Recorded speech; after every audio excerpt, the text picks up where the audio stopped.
अस्सलाम वालेकुम, welcome to unique items. ईटा इंग्लिश एमसीक्यूज़ की प्रिपरेशन के सिलसिले में ओज़िमेंडियस पोएम में यूज़ होने वाली लिटरेरी डिवाइसेस का एनालिसिस प्रेजेंट किया जा रहा है।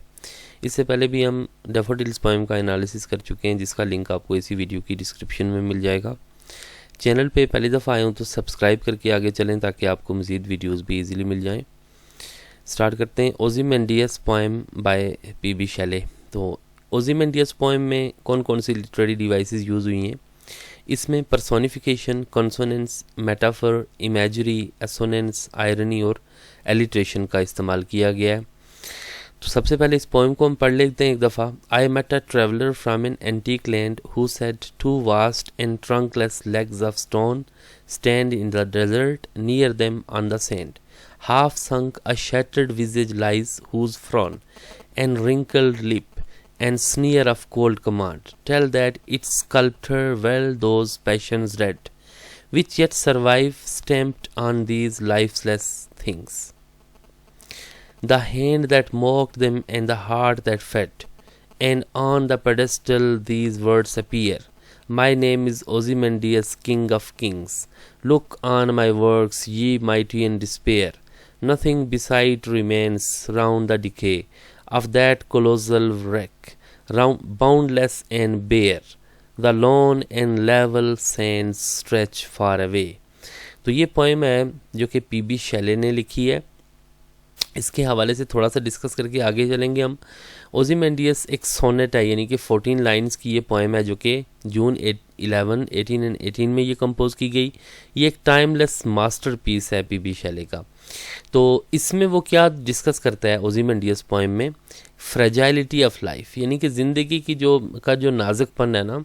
अब ओज़िमेंडियस जो एक ट्रंकलेस एक स्टैचू है, यानी कि एक किंग ऑफ किंग्स था, वो बहुत पावरफुल था, लेकिन अब उसका एक बुत बना दिया गया। यानी कि पावर डजेंट रिमेन या doesn't last for ever, remind that nothing last for ever, यानी कि हमेशा की किसी चीज़ को नहीं है। तो ये र्यून्ड स्टैचू है, वो भी तबाह बर्बाद हुआ स्टैचू। अब देखें, एक टाइम में किंग तो बहुत बहादुर था, पावरफुल था, लेकिन अब उसका स्टैचू बना दिया गया और वो भी अब तबाह हो गया। तो यानी कि transience of life and permanence of art.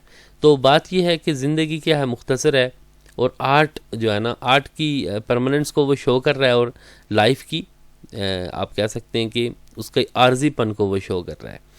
तो इसमें सबसे पहले मेटाफर का इस्तेमाल किया गया है। There is one extended metaphor.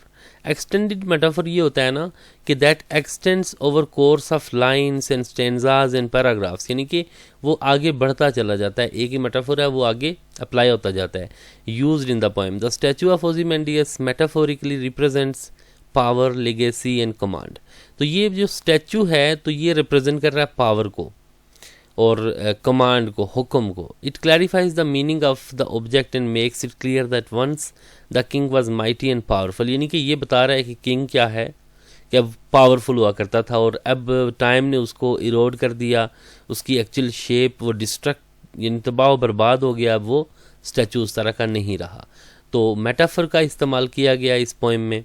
Personification भी इस्तेमाल की गई है। पर्सोनिफिकेशन जैसा कि हमें पता है कि that means to use human emotions for inanimate objects, यानी कि इंसानी जो जज्बात है ना, वो आप लाइफलेस चीज़ों पे जब आप अप्लाई करते हैं ना, that is called personification.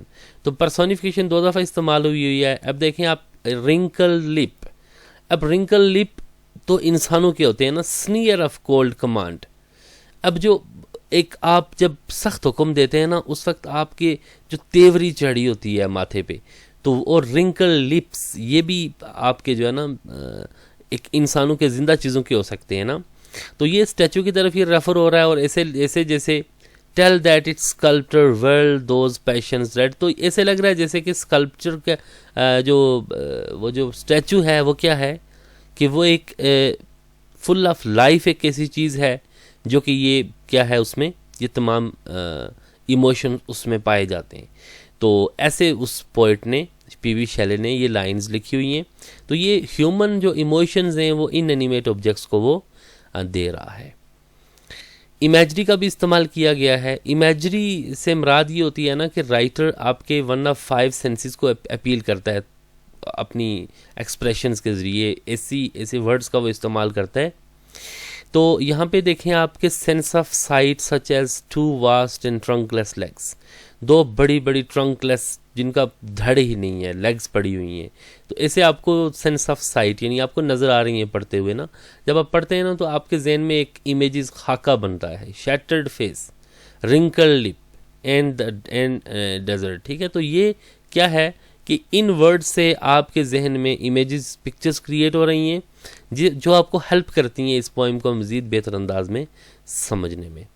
Alliteration का भी इस्तेमाल किया गया। एलिट्रेशन जैसा कि इनिशियल कंसोनेंट साउंड्स को रिपीट करना एलिट्रेशन कहलाता है। यानी कि इनिशियल से मुराद ये है ना, जैसे देखें ना शी सा सी शेल, इस तरह से देखें ना सा साउंड। तो यहाँ पे इस पोइम में कोल्ड कमांड में आप देख रहे हैं सी साउंड रिपीट हो रही है, यानी का sound, cold command. Boundless and bare, यहाँ पे बा साउंड को रिपीट कर रहा है, initial consonant sound. Lone and level, यहाँ पे ला साउंड को ये रिपीट कर रहा है। तो ये भी एक इम्पैक्ट्स के लिए, इफेक्ट्स के लिए ये एलिट्रेशन का इस्तेमाल लिटरेरी राइटर करता रहता है। एंजेममेंट क्या है कि the term enjambment refers to lines that end without any punctuation mark.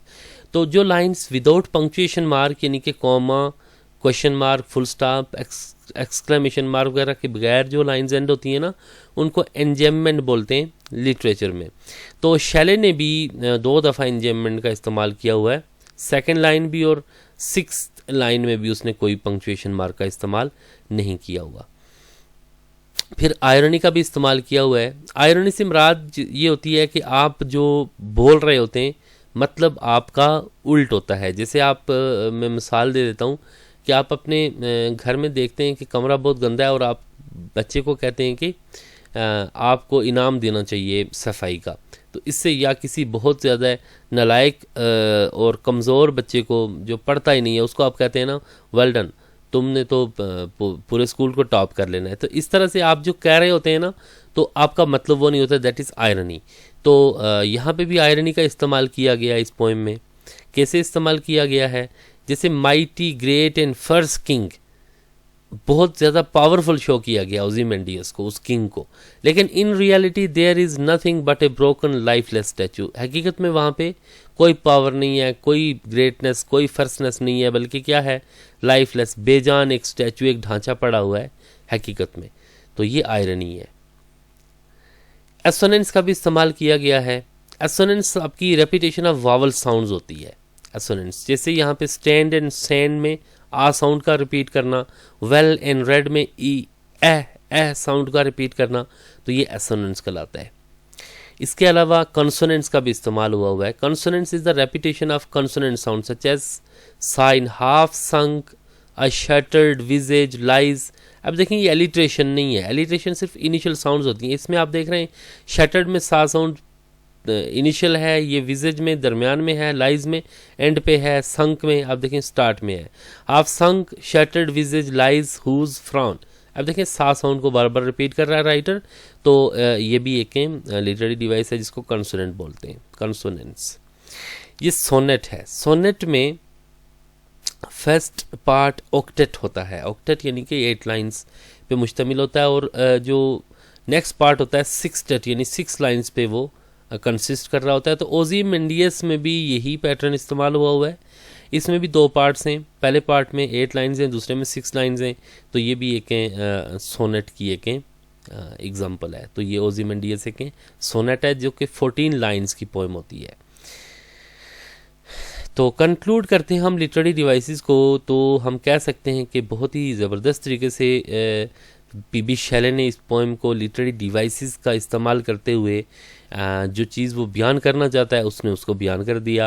यानी कहना ये चाहता है कि ज़िंदगी क्या है कि ये परमानेंट नहीं है। ओज़िमेंडियस वंस अपॉन अ टाइम बहुत पावरफुल हुआ करता था, लेकिन अब क्या है, ऑनलिया शैटर्ड एंड आप कह सकते हैं डिस्ट्रक्शन की एक रिप्रेजेंटेशन है। तबाही और बर्बादी, एक स्टैचू है वो भी क्या है कि मुकम्मल नहीं है, उसका धड़ी नहीं है, ट्रंकलेस है।